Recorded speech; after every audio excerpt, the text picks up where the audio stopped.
Oi gente, tudo bom com vocês? Pra quem não me conhece, meu nome é Maísa e esse aqui é o meu canal. E hoje eu não vou nem rodar a vinheta, porque hoje eu vou fazer um esquema totalmente diferente de todos os vídeos que eu já trago e já trouxe pra vocês aqui. Eu vou fazer hoje um sprint de leitura. Gente, pra quem não sabe o que é um sprint, é um momento de total concentração no que a gente tá fazendo. E no caso hoje, a gente vai fazer um sprint de leitura, a gente vai ler. Esse é um esquema que eu pretendo estar trazendo para vocês aqui com frequência todos os meses. Uma vez por mês eu pretendo fazer um sprint de leitura com um dos livros que eu estiver iniciando no mês. Esse mês de abril, nosso primeiro sprint de leitura do canal, a gente vai iniciar, pelo menos eu vou iniciar lendo Rilla de Ingleside. Eu não sei se eu falei certo, se eu falei errado, me perdoem. Comentem aí, deixem aí nos comentários qual livro vocês vão ler comigo agora nesse sprint de leitura. A gente vai fazer um tempo só. Eu só vou fazer um tempo, se vocês quiserem rever, ou então depois ficar mais tempo, eu vou fazer um tempo de 30 minutos, e aí vocês decidem se continuam, se revêem o vídeo, ou se deixam pra continuar outro dia. Eu sei que muita gente gosta de fazer ao vivo, mas eu tô começando agora, eu comecei a ver vídeos sobre sprint de leitura agora, e eu gostei muito do ritmo, gostei muito da ideia, e aí por isso eu decidi começar a fazer no canal também. Mas eu não tenho ainda afinidade, não tenho ainda tanta confiança pra fazer ao vivo. Então eu vou fazer gravado mesmo. E deixem nos comentários se vocês querem vídeos maiores, com mais tempos, que aí a gente pode fazer. Rilla, pra quem não sabe, é o último livro, o 8º livro da coleção de Anne de Green Gables. Depois dele só tem uma série de contos e crônicas, que são outros 5 livros, e eu acho que tem um diário. E aí eu ainda não adquiri, mas são livros super baratinhos, eu tô pensando sim em adquirir futuramente. Porém, como eu já falei em outro vídeo que eu tava arrumando a estante, ainda não é minha prioridade. Porém, quem quiser saber o que eu achei sobre as primeiras páginas desse livro, até onde eu conseguir ler nesses 30 minutos de total concentração de sprint aqui com vocês, é só continuar até o final. Vou falar o que eu achei do início dele no final do vídeo. Vou colocar o fone, e vou colocar o fone aqui no notebook. E vou colocar a música que eu vou estar ouvindo aqui no notebook, e vocês vão estar ouvindo a mesma música que eu tô ouvindo aqui. E quando der os 30 minutos, eu volto a falar com vocês e a gente termina o nosso sprint de 30 minutos. Tá certo? Pra quem ainda não conhece o livro, pra quem ainda não conhece a série, eu vou começar lendo a sinopse dele pra vocês e vou continuar fazendo isso em todos os vídeos com os livros que eu estiver lendo no sprint. Ela queria ficar sozinha para refletir e, se possível, ajustar-se ao novo mundo para o qual fora enviada com uma brusquidão que a deixou aturdida, incerta da própria personalidade. Será que ela ainda era a mesma Rilla Blight que havia dançado no farol de Forewarn 6 dias atrás, meros 6 dias? Rilla tinha a impressão de ter vivido tanto nos últimos 6 dias quanto em toda a sua vida até então. Se fosse verdade, ela passaria a contar o tempo pelas batidas do coração. Lucy Maud Montgomery, lá vamos nós.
Gente, passou muito rápido. Gente, não, sério, passou muito rápido. Eu olhei assim, o timer tocou. Eu pensei que a gente ainda tava na metade do tempo. Eu desci da pita quando a gente tá na metade do tempo. Quando eu vi, nossa, já acabou. O bom do sprint também é que a gente dá pra conhecer o nosso ritmo de leitura, o quão rápido a gente tá lendo. E eu percebi que eu estou um pouco devagar, assim. Não sei se é por conta da faculdade, porque tá sendo bem puxado. Ultimamente tô lendo bem pouco. Mas eu só consegui chegar na página 21, no capítulo 2, né? Já entrei no capítulo 2, na página 21. Assim como os outros livros, a leitura é muito gostosinha de ler dessa série. A leitura, a escrita da autora é muito boa de ler.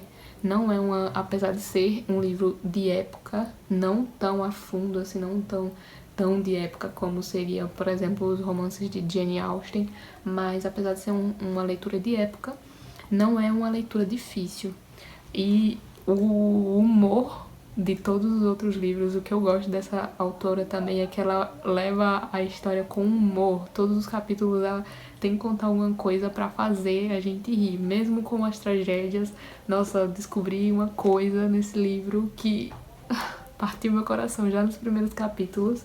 Sim, não vou falar pra não dar spoiler, né? Mas já percebi que vai ser um livro de emoções. Quando eu disse que ia começar a ler ele no Instagram, inclusive quem não me segue no Instagram, vai lá me seguir, tá muito calor aqui, gente. Quando eu disse que ia começar a ler, eles disseram que era pra ler, que era o melhor livro da série e que emocionava muito, que, meu Deus, que era muito bom. E, de fato, ele já começou muito bom. As minhas preferências pelos livros da série foram aumentando na medida que os livros foram passando também. Por exemplo, o meu livro favorito da série era o primeiro, Anne de Green Gables. E aí depois, o segundo livro eu não gostei muito. E depois do segundo livro, a minha afinidade pelos livros foi aumentando. Eu gostei mais do terceiro do que do segundo, do quarto do que do terceiro, do quinto do que do quarto. E eu tenho a impressão, pelos primeiros capítulos desse livro, que esse vai ser o meu favorito. Na verdade, um livro não me marca por ter muitas coisas boas, ele me marca mais por ter muitas coisas marcantes. E já teve uma coisa bem marcante logo no início desse livro. Vou continuar essa leitura e espero que ela me ajude a ler mais rápido, porque eu percebi que eu estou lendo bem devagar. Gente, vocês podem deixar nos comentários indicações de livros também, como eu já falei em outros vídeos, eu adoro indicações de livros, então vocês podem deixar indicações de livros aí embaixo.